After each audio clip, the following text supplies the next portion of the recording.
Hello, beautiful people. Hola, hola, hola. My name is Kristen Nicole Mann, and welcome back to my channel, Kristen Nicole Mann. And today I have an amazing topic that I want to talk about when it comes to mistakes that we can make as creatives when it's starting a business. And I'm going to go over only five mistakes that creatives make when we start to launch out into the deep of the business world, selling our artwork, selling our pieces, clothing, accessories, you name it. So I'm going to go ahead and start with number one, and that is not being active on social media. This is extremely important for any kind of artist that would like to have people buy their work or have people buy their clothing, accessories, whatever the case may be. If you want people to know that you're a business and you're not active on social media, you're in another time or you're behind because everyone is online right now. And even the older generations are online, and people are used to buying online because of things like Amazon, companies. I didn't mean things, but companies like Amazon, companies like all these online platforms. They have Shopify, Etsy, all these things are online. So if you're not active in promoting your work, that's one thing. And then people want to know that you're actually a creative business. Just because you're not a, staunch tech type of company or anything like that, it doesn't mean that you don't need to market yourself or don't need to have a social media presence.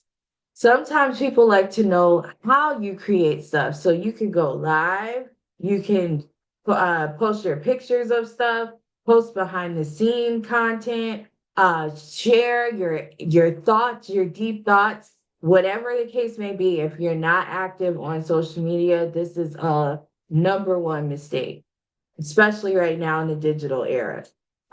Number two, not understanding the business side. So I can't tell you how many artists I run into that don't think of themselves as a business owner. They think artist first, and that's fine. But let me tell you, when you out loud just say like you're an artist, you don't come to networking events or you're not out and about as a business person, you forget to share that with people. You forget to share your card, your business card. You forget to tell people what you do, and you don't have to, shove it down their throat like, "Hey, I do this." But within conversation, people always ask me when I'm out, like, what do I do? What do you do? And if I'm not thinking like a business person, I'm gonna say, oh, I'm just an artist. What does that mean? There's so many levels of artistry. People need to know exactly what you do. So when you are not understanding the business side as well, you don't understand pricing, you don't understand marketing, promotion strategies. That just flows from what I just said. If you're not online and having a presence, people don't know you. That's how you got to think every single day when you're posting content or posting on social media platforms. Nobody knows you. So you have to share a little bit about why you're doing what you're doing, who you are. You don't have to share every single personal detail about your life, but that's part of your business.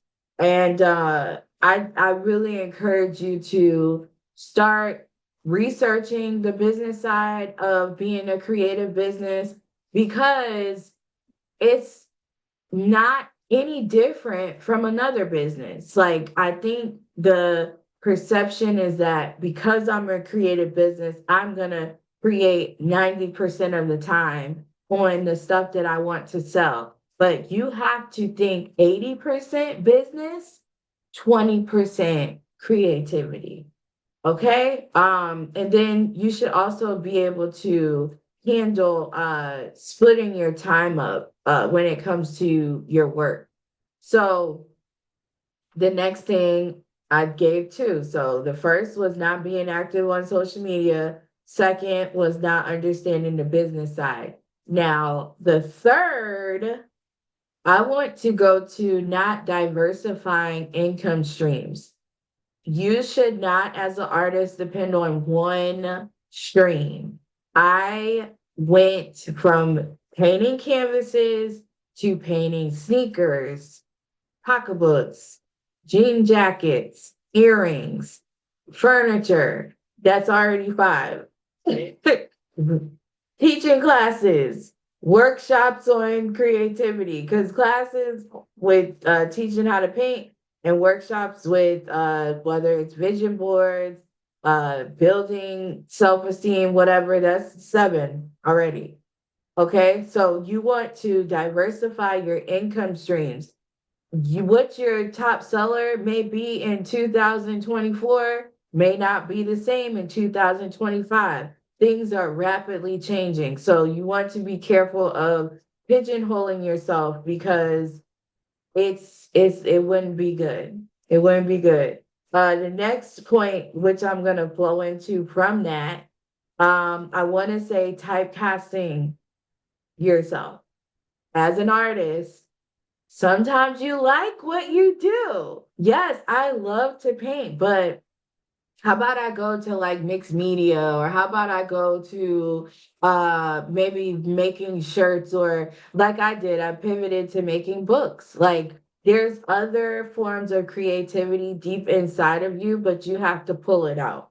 Don't limit yourself to a certain medium or a certain platform. Like if you only like Instagram, go on Facebook, start a business page on Facebook, go on LinkedIn, go on TikTok. There's all these platforms that you should try at least for 3 months at a time so that you're not just writing them off. You're not just writing off what you're good at and just sticking with that. You need to experience, explore. And I'm talking to myself too, because sometimes you need to refresh.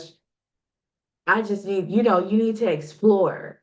That's what helps your artistry become better. So that was four.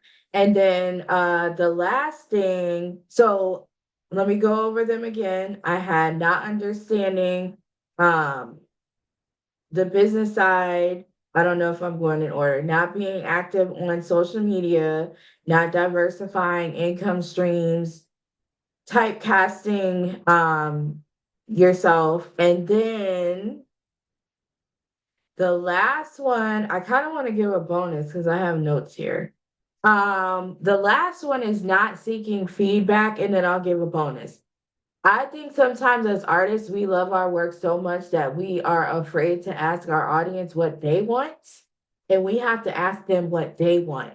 So questions, putting this could be your content, like put it out there. I put out yesterday, like, which picture should I put in this silent auction? People are willing to give feedback all the time and they feel like they're a part of your journey. So when you don't give them that, it takes away from you as a creative in your business because it makes them feel like you're just stuck in your ways and you're really not going to sell what I need. So you always want to ask to make sure you're on the right track with who you're serving. And if you have new people that you never thought was going to comment, that's a good thing too.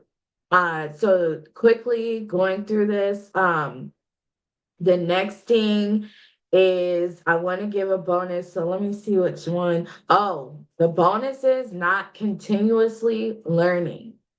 Artists should stay up to date with what the latest trends are and the techniques in the art world are. And okay, I know a lot of artists don't like to do this, but you have to study this. Like you have to study your craft. Whatever business you're in, they always tell you to keep learning. And sometimes I look up the biggest museums and what they're displaying at this time, and you'll be really surprised. Like, it'll help you maneuver through what's popular. And I'm not saying this because I'm saying you always have to go with the trends. What I'm saying is just take into account what people are paying attention to, and then you do your own thing with that. And I think sometimes as artists, we don't like to keep up with trends. We like to do what we do and leave it at that. But you got to make yourself uncomfortable. You got to look at other things and realize, like, I don't know everything. I don't know, my back is itching so much. The next thing is, I would say, here's a bonus. Isolating yourself is the worst as an artist. Now, I did this for a year or two, and I'm not gonna say that it was a bad thing, but it was pretty quiet. You shouldn't isolate yourself. You should share your work and be open to hear other people's ideas. But if you are in a time where you just need to be away from people, still post on social media. Don't just get caught up in like, woe it's me. Like, still post on social media.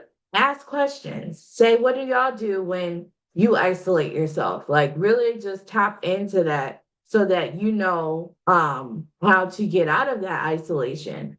So I hope these points helped, and I hope that you go deeper into what you want to do as a creative business.